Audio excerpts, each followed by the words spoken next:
I have 2 weeks to get away from my husband. I, 29F, have been married to my husband, 30M, who I'll call Alex.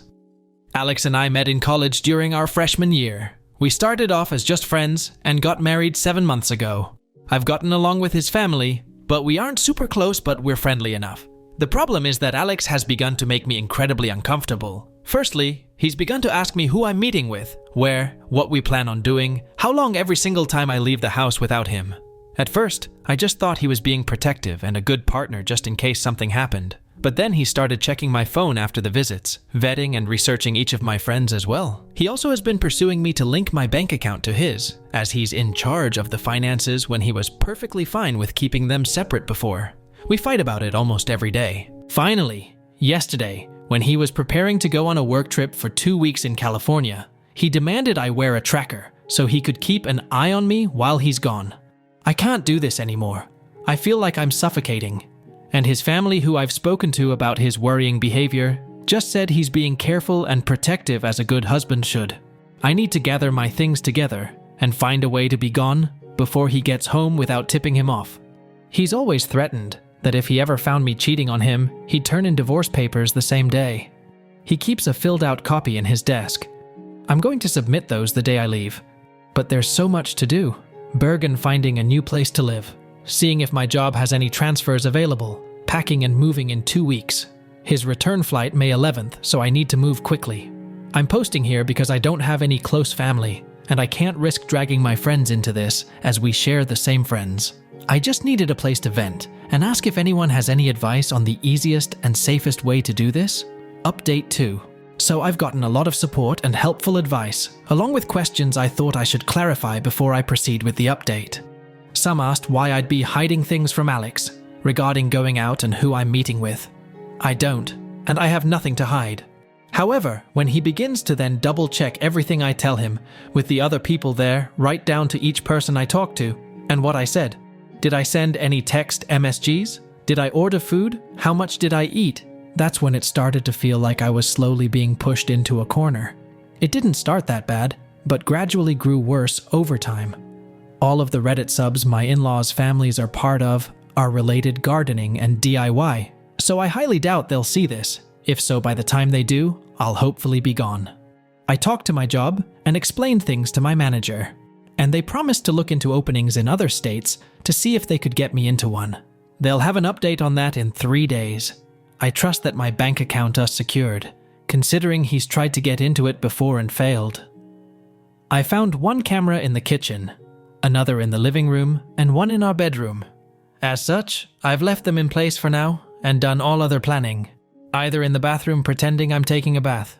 I'm honestly staying away from the domestic violence services, as my sister-in-law is unfortunately higher up in those considering she volunteers there, and I have a feeling if I did show up there, they would know in a heartbeat.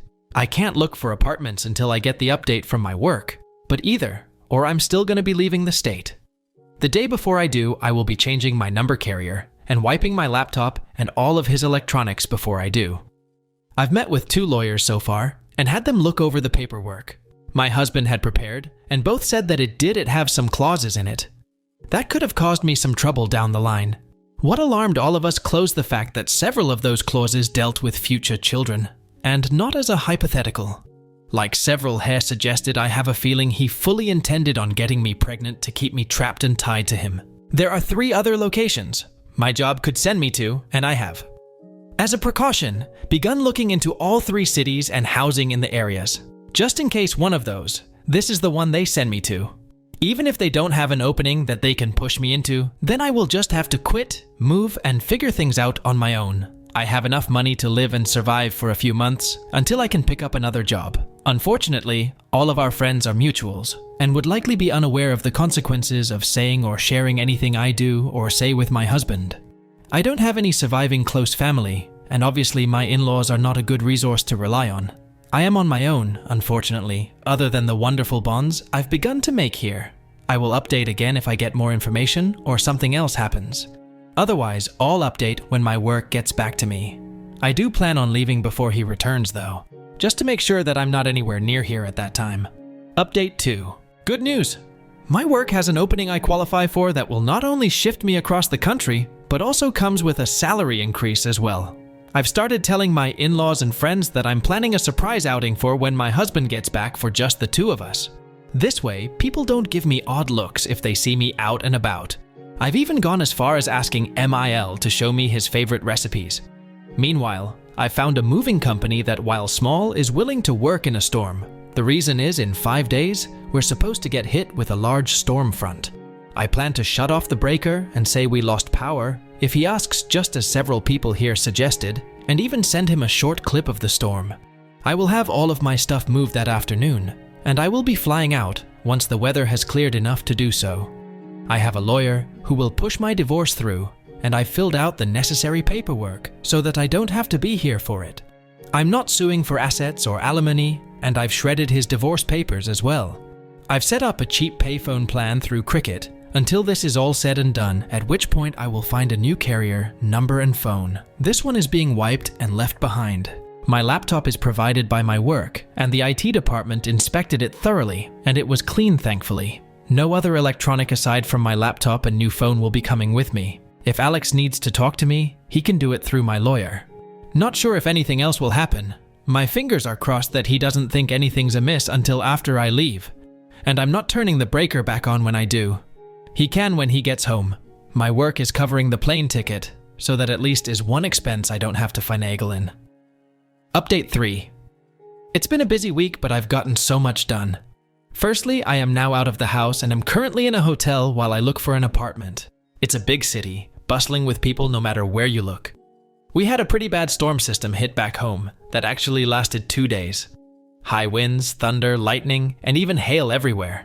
I didn't take much from the house: my documents, clothes, and important sentimental items. I left all of the furniture and electronics behind. I cleaned the house top to bottom and took pictures on my phone so he couldn't claim I damaged anything when I left. My lawyer has already started divorce proceedings, and my husband will be served on the 8th. His plane is due to land early morning, and the sheriff will be there at the house waiting for him. He is very much about public appearances and reputation. My lawyer will be calling him as well to inform him that I am more than willing to air out everything to the public about his actions if it means securing my freedom from him. I will go to court as long as I must to get this pushed through. I haven't told our friends or his in-laws yet. I will do that while he is on the flight to prevent him from getting wind of it, before he's handed the divorce papers. I will be calling around and explaining why we're getting divorced, to try and prevent him from twisting this into somehow being my fault. I don't want him trying to claim I had an affair or something, so I want to get the truth out before he can twist this. I'm doing okay. I'm tired, but yet I feel almost jittery and off-kilter. I keep looking over my shoulder and monitoring what I say even when I don't really need to anymore. Hopefully that will fade soon. My work is covering the cost of the hotel, and I'm working on getting my other things in order. I also need to find a new GP as I want to get a full test just to make sure everything is okay. I don't know when my next update will be, probably when the divorce papers are filed or if we have to go to court to push them through. I will try to keep my head up, but it feels like I'm in a whirlwind or something with so many things to do and think about. I kinda thought it would be easier once I got out of the house, but while the fear is smaller, somehow the number of tasks only seems to have grown. Update 4. Firstly, I'm working on getting an apartment still and have applications in at 3 different places and will hopefully hear back from them soon. I'm still going into work here at the new location, so I don't have to worry about burning through my emergency savings completely. I've gotten a lot of emails from Alex, his family, and our old friend group asking question after question. I have only sent one return email to Alex, explaining that I don't believe we are truly compatible, and it is best we separate now. That his treatment of me, when I'd done nothing to deserve as such, was just as much of a deal breaker as cheating was for him. I ended the email with the statement that I would not be contacting him further, and anything else he needed to pass on to me, or vice versa, would be done through my lawyer. For his family and friends, I just typed up one email, outlining everything that had happened and why I left. I told them I wished them no ill will, but that such treatment of his wife and partner was not acceptable. That should Alex get remarried in the future, I wished they would help support both partners, and not just Alex. Alex, from what my lawyer told me, was livid when he was served. The sheriff actually ended up booking him for assault on an officer and menacing due to the threats he was shouting. His father bailed him out in a few hours, but with the testimony of the sheriff, my lawyer believes I have a very good chance at getting a restraining order. Alex, upon returning to the house, apparently lost his temper again, breaking the dining table into pieces, as well as the TV, and putting several holes in the walls. At least that's what one of the emails from one of our friends reported, as Alex called him to help him clean up the mess. My lawyer already has pictures of the house I took. With timestamps as evidence, nothing had been damaged by me. My friend reported that Alex tried to claim I'd been the one to trash the house, but the holes in the wall were at head height. Alex is 6'3", and I'm 5'4 inches, so he knew that was false. Either way, taking the pictures definitely will help me so again. Thank you everyone here for the advice, because I never would have thought of that on my own. My work won't share details of where I am, as I do work with some higher-end clientele who value security, and that information won't be gossiped about, and no, I'm not some stripper or escort. I deal with contracts, notary, and business management. As such, even if Alex tried to use my work to find me, he wouldn't succeed.